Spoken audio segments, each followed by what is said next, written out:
the door so you can see that. Okay, so this is your heating system. That's only for your boiler in the corner, which does your water, hot water, and your heating. Okay, right, yeah. so that's switch on is that button there. Yeah. If you remember that after you've knocked that on, of course. Yeah. Yeah. If you just want to open that up a second, you just Yeah. the orange button down there. If you just Yes. have a look on the panel here for a second. Orange is There's a little plug there. Look, see that on the screen? Yes. That's to denote you've got that switched on, so you've Right. got electric available. Right. If that's not switched on, that little plug Then won't be there. you know that you've done Yeah. something over here. That's right. it. Yeah. So right. okay. If you want, what also is showing that this circular icon there. Yes. What that is saying your heating is operating. It's being circulated around your van. I see. Okay. If that's not there, heat isn't being circulated around your van. Right. Okay. So that means your heating's not operating. Right. Okay. Is that pump then, seeing that there's a radiator in the... Yeah. There's a pump somewhere? Yeah. There's right. a pump. I think on this one it's in the top of the header tank. Right. But sometimes they're in the boiler. Sometimes they're on the header tank, depending on what age. Okay.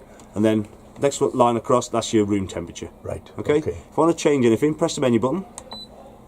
So what you first come to is your temperature range. So Yeah. that goes as high as 30 degrees or as low as 5 degrees. Oh. Okay. If you want the heating to stop, but you still want obviously your water heating running. What was the temperature there? 18.1. So if I bring that a few degrees below the room temperature, it's thermostatically controlled. So it'll obviously that's heating off now. Heating will come back on if the temperature drops down to 15 degrees. Should kick in. It'll kick in. Right. All right. Okay. I'll just bring it back up again. So I'll show you something else. Okay. So that's your Right. Yep. sometimes 2 or 3 degrees or 4 degrees either side of that for it to operate or not operate. Okay. Next one is your water heating. So if you can see that there, half a triangle coloured in. Yes. That's your normal range. So obviously we had steam coming out of that a minute ago. Right. So your water heating's been on for not too long, probably 20 minutes if that. As soon as you switch this on and you've got an energy, your water heating is already operating. Okay. If you want to, you can boost it. So there's a boost function. Press the plus button. That goes green. Full triangle coloured in now. Yeah. That is a boost function. That will operate for a period of about 30 minutes. What it's doing is giving all the heat to the water.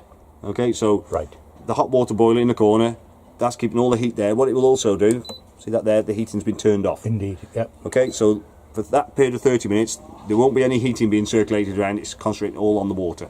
Right. So that will increase the temperature. If you may want to use the water boost if you're going to use either doing a lot of washing up, or if you're going to use the shower, or you're going to use the shower. Yeah. Right. So that could be, or if you want the water just to heat up rather quickly. Right. Okay, when you first get in it. But after a period of 30 minutes, it will revert back to normal running, which is that. Which is halfway along. Yeah. And then, or you can switch it manually back like I've just done. Right. And then that will allow, as long as it's within the temperature range, it'll allow the heat to come back on again. Yes. Right. Okay. Yeah. Next one is the energy. So that's electric off. That's gas off. So press the plus button. That's 1 kilowatt. 2. Has this got 3? Yeah. 3 kilowatt. Yeah. So this got up to 3 kilowatt, and it's also got that's gas on. Right. Okay. Right. So spanner. Yeah. I'll just explain this one a bit further. Yeah. We'll go. Right. That's it. I know you can. Right. So in the summer, 2 or 3. Oh, I'll just switch gas off now. 2 or 3 probably well efficient enough to heat your water up. Yeah. Hopefully, fingers crossed, you won't need the heating on too much. Obviously, at night time we get a bit of cool. Yeah. So 2 or 3 kilowatts probably still efficient enough to give you a bit of heating, just enough to take the chill off and heat your water. In the winter, 2 or 3 kilowatts may not be enough to give you heating and hot water, because you'll remember that unit is doing 2 things. 2 jobs. Yeah. Yes, Before you had a fire and a boiler, they were doing separate things, weren't yes, they? So one was heating, one was. So you're heating 10 litres of water in that corner, and the system that's going around your van as well. So in the winter, 2 kilowatts will probably struggle to get your temperature you want. Right. Okay, what you can do, kick it up to. Put gas on as well. Right. See, what that will do is use both energies. From cold, gets up to temperature, then it'll shut the gas off, and it'll tick over on the electric then. So it'll keep ticking over on the electric unless someone like myself leaves the door wide open. Temperature drops, gas will kick back in, bring it back up to temperature, and then the gas will switch off again. So it's not on all the time. Right. It's just when it needs it. Just as an initial boost. Yeah. Sort of thing. Just when it needs it. Yeah. Yep. Okay. Yeah. So you may want to do that. You may find that 3 kilowatt may be sufficient enough. Right. But if it's really cold, you may want to just put gas on as well. To boost as well. Yeah. Right. Okay. Happy with that? Okay. Yeah. Yeah. So I'll leave it on 2 kilowatts for a second.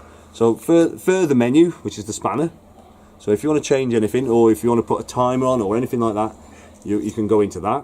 What? There is a timer on the system? Yeah, you have got a timer on the system as well. Well. So what you've got is a clock. So Yes. you can set your clock for that. Obviously, if you're going to use a timer, you need to set the clock. Yeah. Which takes up quite a while because it's just like press button 1, 2, 3, 4. It's there for a while. Right, yeah. Okay. That one there is a reduced temperature timer.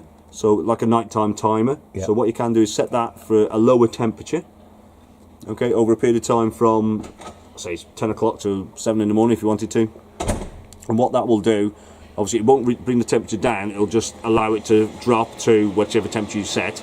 Then it'll remain at that overnight during the timing period, and then when it gets to the end of that, it'll go back to daytime, whatever daytime temperature you'd set. Okay, because some people don't like it too hot at night. It's a bit uncomfortable to that's sleep. right. Okay. That one there is what's called a delayed timer, so the egg timer is called a delayed timer. So what you could do is set it up. Say you got it at home, you want to keep the van aired out, so say once a week, you could set a timer for once a week. What will happen, it will start, say on a Friday at 5 o'clock, it'll come on at Friday on 5 o'clock, run for 24 hours, and then it'll switch itself off. In 7 days' time, it'll do exactly the same. So Friday at 5 o'clock, it'll come on again and run for 24 hours if you wanted to do that. That's very good. These ones here, if you see it, they're all a circular emblem similar to your heating system. What that is your pump. So what you can do is there's different settings you can have. One of them, obviously after a few seconds it goes back to your main screen. On one of them you can set it to be on continuous. Obviously it's thermostatically controlled at the moment. You can have it on continuous, so you're just heating continuous. Right. The only problem with that is obviously your boiler's going to suffer because it's drawing the heat away from the boiler all the time. Yes, it is, yeah. But obviously it will keep you a lot warmer. Yeah. Okay, there's certain ones like this one don't apply. That's to do with level on your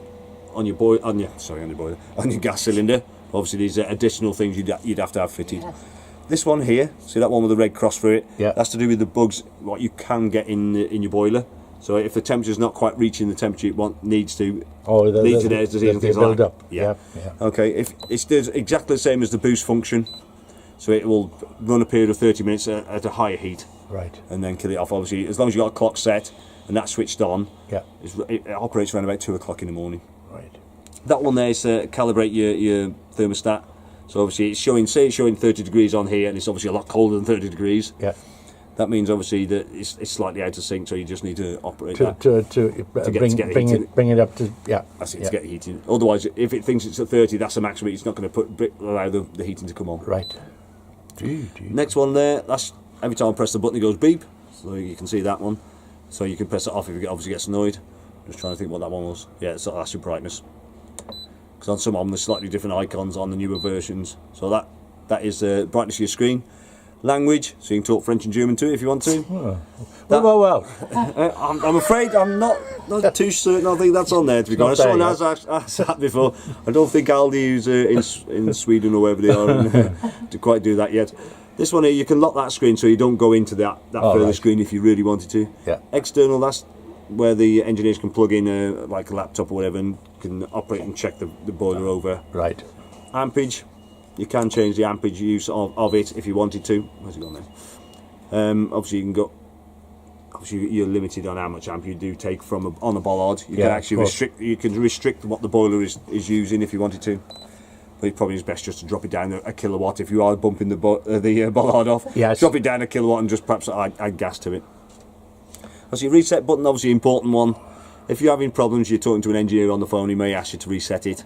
Also, the system shutdown button, he might even tell you to switch that off as well and restart it. Service, that's obviously where they can have a look again and see what the temperature of the boiler, or they might ask you to have a look to see what the temperature of the boiler is doing. Yeah. And translator as well, that's another one where you can actually connect on the outside to a different something else to operate it. That was fantastic. Alright. Fantastic. Yeah. Fantastic. I was going to say, but the basics are. Yes. As long as you're happy with the basics. Yeah, I think I'm okay. Yeah, switching it on there. That's just telling you what room temperature is. Yes. That's saying your heating's circulating. That's saying. Yeah, that it's operational. Drawing from there. Yeah. Right. Okay. And these two are straightforward. Yeah, smoke alarm. Top is gas, is it? Green flashing light down here. Yeah, what that is your PIR sensor. So that's a sensor, movement sensor for your alarm. Oh. So that's just saying it's not necessarily on, but it's just active, so it's there. Which one? That one there? That one there, yeah. Ah, right. That's just to say it's the alarm's there. It's a bit like a car, you see the flashing light in the car. Yes. To say the alarm's on. It's not saying the alarm's on, it's got power to it. Ah, right. Right. So you're happy with how the fridge operates? Indeed. Yeah. You're happy with that?